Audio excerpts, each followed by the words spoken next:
See this guy? His tutorial has been on my channel for a few years, and he needs a girlfriend. So, take out your pocketbook protectors, because this video will teach you how to draw a female nerd. She's gonna be hot, in the Jeopardy sort of way. All you need is some drawing paper and a pencil.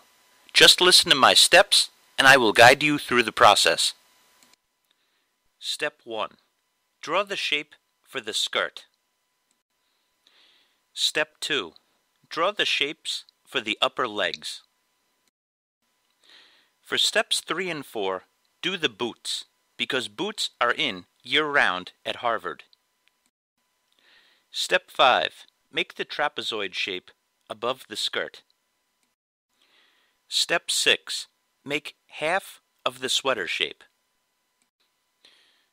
Step 7. Make the other half. Notice that the cylinder shape that is tilting to the side is her forearm. Step 8. Add her right hand.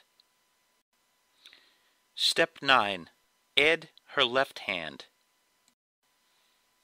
Step 10 is the only tricky step. We are adding the head. Notice the placement compared to the shoulders. Here is a close-up. Step 11. There is nothing more iconic about nerds than nerdy glasses. Notice the placement of the glasses and add them. Step 12. Add the eyes. Step 13. Give her a nose. Step 14. Give her a mouth shape. Step 15. Add the teeth. Don't worry about going too dark in between the teeth. And if you want to challenge yourself, give her braces. Step 16. Nerds need thick eyebrows. Step 17. Add half of the hair shape. Step 18. Complete the hair shape. Step 19. Now we are going to shade in the head of this beautiful female nerd, and I am using just a regular pencil, and I'm starting out with the hair. If you notice, compared to the size of my hand, her face is pretty small, and I usually, in some of my more detailed portraits, I usually start with the face, but, since this is more of a caricature, I'm starting with the hair. And I'm putting in a pretty flat tone right now. You can see that it's a little bit darker in tone at the top, and you're going to see me differentiate it a bit later. But really, I'm just focusing on getting in the basic tones, and that's pretty dark compared to the rest of it. I am going to use a blending stump for the neck. If you don't have one, just use a Q-tip. That can definitely take the place. And I'm using actually mechanical pencil. You can, it's just a regular pencil, but it's got a much thinner tip. You can see compared to that one. I do that for the really detailed parts. But if you don't have one of those, just sharpen your pencil extra fine for the eyes, and try to follow along. There's a darker region in the corners of the mouth. The pencil that you're seeing me use right now is a 7B pencil, which is kind of dark. Again, you can get all of this just with a regular HB pencil, or number 2 pencil.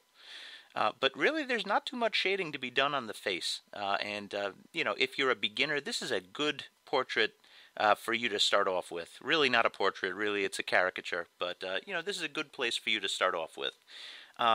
Perhaps pause the video at different points and, watch this 2 or 3 times before you start. But if you've gotten this far, maybe give shading a try.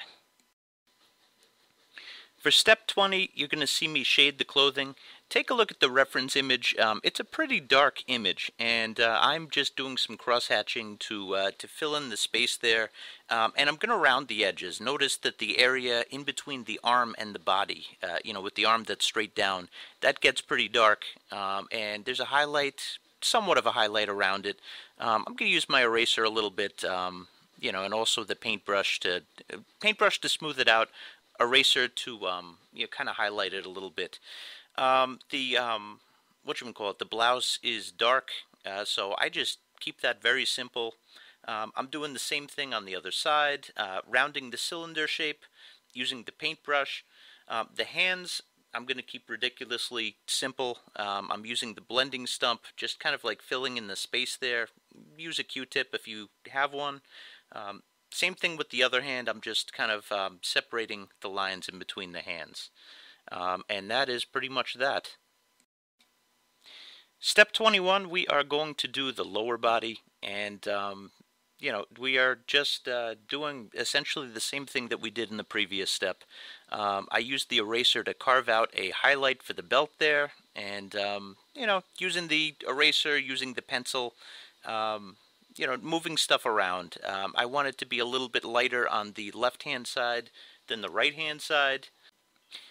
But really, this is pretty simple, simple stuff.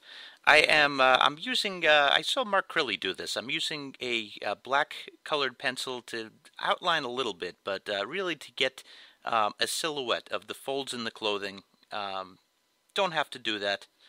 I'm also getting a little bit antsy. I love doing faces, not too crazy about doing clothing, so I just used a marker to kind of speed things up. And I'm putting on the finishing touches now. Step 21 is essentially done, but I'm playing with the tones a little bit. I used you don't have to use these. You could just use a pencil for the whole thing. I'm not trying to confuse anybody, but it's a good way to add a solid layer of tone, with these markers. And that's all I did. I'm just kind of like balancing out the drawing and putting on the finishing touches, and we are almost done. Well, hopefully you guys learned something from this. I'm actually really excited about this one because sometimes when you teach people to draw portraits, you have to be so exact to get the likeness. And, this gives you a nice opportunity to not really feel the pressure to do that, because if you get all of the pieces in place, you'll have a nerd, whether or not it looks exactly like the reference image or not. So, and that might be a good thing. I like variation. I think that, it doesn't have to look like the exact picture to be a good work of art. Anyway, I hope that you liked this. If you did, please hit the like button, and please share it with your friends, Facebook or wherever. Anyway, thanks again for watching.